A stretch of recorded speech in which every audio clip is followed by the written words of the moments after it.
Asal-usul Ronggeng Gunung menceritakan Raja Haur Kuning dari Pangandaran.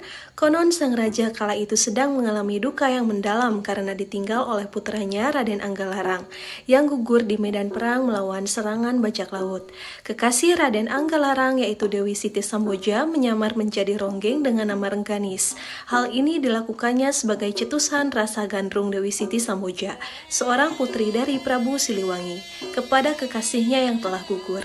Dari sinilah awal mula kesenian Ronggeng Gunung mulai tumbuh dan berkembang di Ciamis Selatan, yaitu pada masa sebelum agama Islam masuk ke Kerajaan Galuh atau zaman Hindu. Ronggeng Gunung Ciamis ini dimainkan oleh beberapa orang penari yang diiringi oleh alat musik gamelan seperti ketuk, kendang, dan juga gong. Durasi dari pertunjukan Ronggeng Gunung ini biasanya dapat memakan waktu yang cukup lama, bahkan bisa sampai menjelang subuh.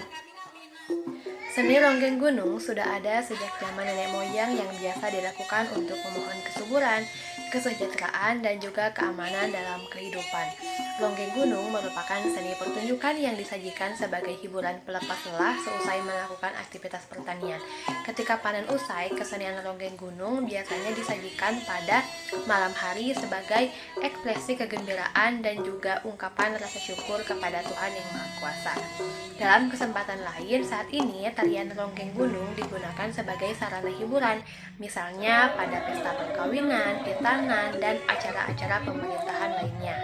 Kesenian Ronggeng Gunung ini tidak mengalami kemunduran karena tidak terpengaruh oleh zaman modern, dan itu merupakan ciri khas dari daerah Ciamis. Dan biasanya di Kampung Sanggugu yang berada di Kabupaten Ciamis diperingati 1 tahun sekali untuk menampilkan kesenian Ronggeng Gunung. Pada tahun 1904 sampai dengan tahun 1945, tari Ronggeng Gunung banyak mengalami pergeseran nilai dalam penyajiannya. Misalnya dalam cara menghormat yang semula dengan merapatkan tangan di dada berganti dengan cara bersalaman. Karena dari beberapa hal yang dilakukan oleh penari, bahkan penonton, banyak yang tidak sesuai dengan adat istiadat sehingga menimbulkan dampak negatif. Yang pada akhirnya pada tahun 1948 kesenian tari Ronggeng Gunung ini dilarang dilakukan pada tempat umum. Yang kemudian pada tahun 1950 kesenian Ronggeng Gunung dihidupkan kembali dengan beberapa pembaharuan baik dalam tariannya maupun dalam pengorganisasiannya, sehingga kemungkinan timbulnya hal-hal negatif dapat dihindarkan. Selain itu, tari Ronggeng Gunung juga mengalami perkembangan sehingga muncullah tari Ronggeng Kaler dan juga tari Ronggeng Amin. Adapun fungsi dari Ronggeng Gunung sendiri adalah sebagai berikut.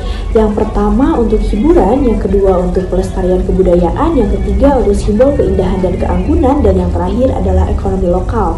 Secara keseluruhan, Ronggeng Gunung Ciamis memiliki peran penting dalam hiburan, pelestarian budaya, serta ekonomi daerah Ciamis. Pertunjukan ini memadukan seni tari, musik, dan busana tradisional yang khas, sehingga menciptakan pengalaman yang memikat bagi penonton serta meningkatkan apresiasi terhadap warisan budaya lokal. Dahulu, Ronggeng ini mempunyai tugas ganda, yaitu selain menari, ia juga kerap merangkap sebagai penyanyi atau pesinden. Nah, jadi menari sambil bernyanyi, akan tetapi sekarang ada pesinden khusus Ronggeng Gunung. Biasanya Ronggeng yang sudah senior dan mempunyai suara bagus, sedangkan Ronggeng lebih berfokus kepada menari. Nah, begitu pula dalam hal kostumnya. Dahulu cukup memakai apok, tetapi sekarang sudah memakai kebaya modern. Nah, awalnya Ronggeng Gunung ini mempunyai fungsi ritual seperti pada upacara meminta hujan, kemudian membajak sawah, menanam padi, memetik padi, upacara memasukkan padi ke lumbung, dan lain sebagainya. Namun, seiring dengan perubahan zaman, lambat laun beralih fungsi menjadi hiburan atau tontonan.